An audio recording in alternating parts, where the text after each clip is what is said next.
ಮಂಗಳೂರಲ್ಲಿ ದಿನೇ ದಿನೇ ಅಕ್ರಮ ಬಾಂಗ್ಲಾ ವಲಸಿಗರು ಪತ್ತೆಯಾಗ್ತಾ ಇದ್ದಾರೆ. ಕಳೆದ 2 ದಿನದ ಹಿಂದೆ ಸುರತ್ಕಲ್ನಲ್ಲಿ 8 ಜನ ಸಿಕ್ಕಿದ್ರು. ಅದಾದ ಬಳಿಕ ಈಗ ಉರ್ವಾ ಪೊಲೀಸ್ ಠಾಣಾ ವ್ಯಾಪ್ತಿಯಲ್ಲಿ 11 ಜನ ಅಕ್ರಮ ಬಾಂಗ್ಲಾ ವಲಸಿಗರು ಪತ್ತೆಯಾಗಿದ್ದಾರೆ.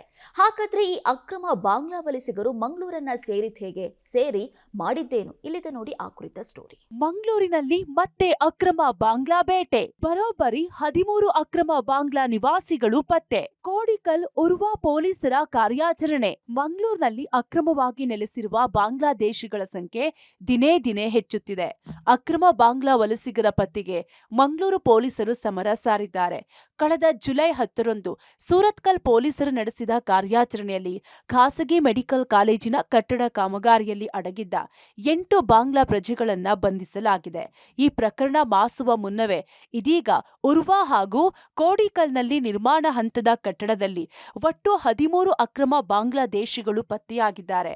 ಅದರಲ್ಲೂ ಕೋಡಿಕಲ್ನ ನಿರ್ಮಾಣ ಹಂತದ ಒಂದೇ ಕಟ್ಟಡದಲ್ಲಿ ಬರೋಬ್ಬರಿ 8 ಬಾಂಗ್ಲಾದೇಶಿಗಳು ಪತ್ತೆಯಾಗಿದ್ರು. ಕಾರ್ಯಾಚರಣೆ ವೇಳೆ ಇನ್ನೋರ್ವ ಅಕ್ರಮ ವಲಸಿಗ ಪರಾರಿಯಾಗಿದ್ದಾನೆ. ಇನ್ನು ಇವರೆಲ್ಲರೂ ಪಶ್ಚಿಮ ಬಂಗಾಳದ ಮೂಲಕ ಅಕ್ರಮ ಆಧಾರ್ ಕಾರ್ಡ್ ಮಾಡಿಸಿಕೊಂಡು ಕೂಲಿ ಕಾರ್ಮಿಕರ ಸೋಗಿನಲ್ಲಿ ಬಂದವರು. ಖಚಿತ ಮಾಹಿತಿ ಮೇರೆಗೆ ಪೊಲೀಸರು ನಗರದ ವಿವಿಧೆಡೆ ದಾಳಿ ನಡೆಸಿದ್ದಾರೆ. ಕೋಡಿಕಲ್ ಪ್ರದೇಶದ ಕಟ್ಟಡ ನಿರ್ಮಾಣ ಕಾಮಗಾರಿಯ ಸ್ಥಳದಲ್ಲಿ ಅಡಗಿದ್ದ 8 ಮಂದಿ ಅಕ್ರಮ ಬಾಂಗ್ಲಾದೇಶಿಗಳನ್ನ ವಶಕ್ಕೆ ಪಡೆದಿದ್ದಾರೆ. ಇನ್ನೊಂದೆಡೆ ಉರ್ವಾ ಭಾಗದಲ್ಲಿ ಅಡಗಿದ್ದ ನೂರ್ ಅಮೀನ್, ಮೊಹಮ್ಮದ್ ಕೌಸರ್, ಇಮ್ರಾನ್ ಅಲಿ ಬಂಧಿಸಿದ್ದಾರೆ. ಇವರೆಲ್ಲರೂ ಬಾಂಗ್ಲಾದೇಶದ ರಾಜಶಾಹಿ ಜಿಲ್ಲೆಯವರು ಅಂತ ಪ್ರಾಥಮಿಕ ವಿಚಾರಣೆಯಲ್ಲಿ ತಿಳಿದು ಬಂದಿದೆ. ಕನ್ಸ್ಟ್ರಕ್ಷನ್ ಇರುವಂತಹ ಒಂದು ಜಾಗದಲ್ಲಿ ಕೋಡಿಕಲ್ನಲ್ಲಿ 5ನೇ ಕ್ರಾಸ್ನ ಹತ್ತಿರ ಇರುವಂತಹ ಒಂದು ಕನ್ಸ್ಟ್ರಕ್ಷನ್ ಆಗುವಂತಹ ಒಂದು ಜಾಗದಲ್ಲಿ ಸುಮಾರು ಒಂದು 8 ಜನರನ್ನ ಅರೆಸ್ಟ್ ಮಾಡಿದ್ದೇವೆ. ಇಮಿಡಿಯೇಟ್ ಆಗಿ ನಾನು ಕೂಡ ಹೋದೆ ಸ್ಥಳಕ್ಕೆ. ಹೋದಾಗ ಅಲ್ಲಿ ಮಾಹಿತಿ ಪಡೆದಾಗ 8 ಜನ, ಸುಮಾರು 9 ಜನ ಇದ್ರು. ಒಬ್ರು ಅದರಿಂದ ತಪ್ಪಿಸಿಕೊಂಡು ಹೋಗಿರುವಂತದ್ದು ಕೂಡ ಗೊತ್ತು. ಕಳೆದ 2 ತಿಂಗಳಿಂದ ಈ ಅಕ್ರಮ ವಲಸಿಗರು ಮಂಗಳೂರಿನಲ್ಲಿ ಬೀಡು ಬಿಟ್ಟಿದ್ದಾರೆ ಎಂಬ ಶಂಕೆ ವ್ಯಕ್ತವಾಗಿದೆ. ಬಹುಪಾಲು ಜನ ಕಟ್ಟಡ ಕಾರ್ಮಿಕರ ಸೋಗಿನಲ್ಲೇ ಇರುವವರು. ಹಾಗಾಗಿ ಕಟ್ಟಡ ನಿರ್ಮಾಣ ಗುತ್ತಿಗೆದಾರರು ಇನ್ಮುಂದೆ ಎಚ್ಚರಿಕೆಯಿಂದ ಇರಬೇಕಾಗಿದೆ. ಕೇವಲ ಇವರು ತೋರಿಸುವ ಆಧಾರ್ ಕಾರ್ಡ್ಗಳನ್ನ ಮಾತ್ರ ನಂಬದೆ ಇತರ ಅಧಿಕೃತ ಗುರುತಿನ ಚೀಟಿಗಳನ್ನು ಕಡ್ಡಾಯವಾಗಿ ಪರಿಶೀಲಿಸಬೇಕು. ಅಕ್ರಮ ಬಾಂಗ್ಲಾದೇಶಿಗಳ ಸಂಖ್ಯೆ ಹೆಚ್ಚಾಗುತ್ತಿರುವ ಆತಂಕದ ನಡುವೆ ಕಟ್ಟಡ ಕಾರ್ಮಿಕರ ಕೊರತೆಯು ಮುಗಿಲು ಮುಟ್ಟಿದೆ.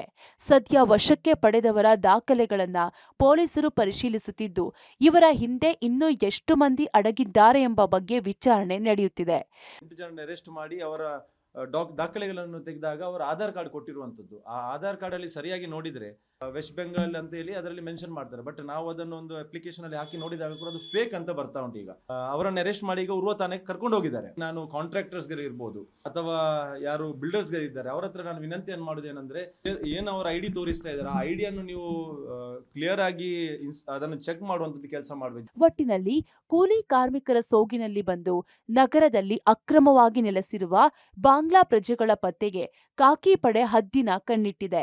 ದಾಖಲೆಗಳ ಪರಿಶೀಲನೆಯ ಬಳಿಕ ಅಕ್ರಮವಾಗಿ ಆಧಾರ್ ಮಾಡಿಕೊಟ್ಟವರು ಯಾರು ಮತ್ತು ಇವರಿಗೆ ಆಶ್ರಯ ನೀಡಿದವರ ವಿರುದ್ಧವೂ ಪೊಲೀಸರು ಕಠಿಣ ಕಾನೂನು ಕ್ರಮ ಕೈಗೊಳ್ಳುವ ಸಾಧ್ಯತೆ ಇದೆ. Sukhpal Polali, public TV, Mangaluru.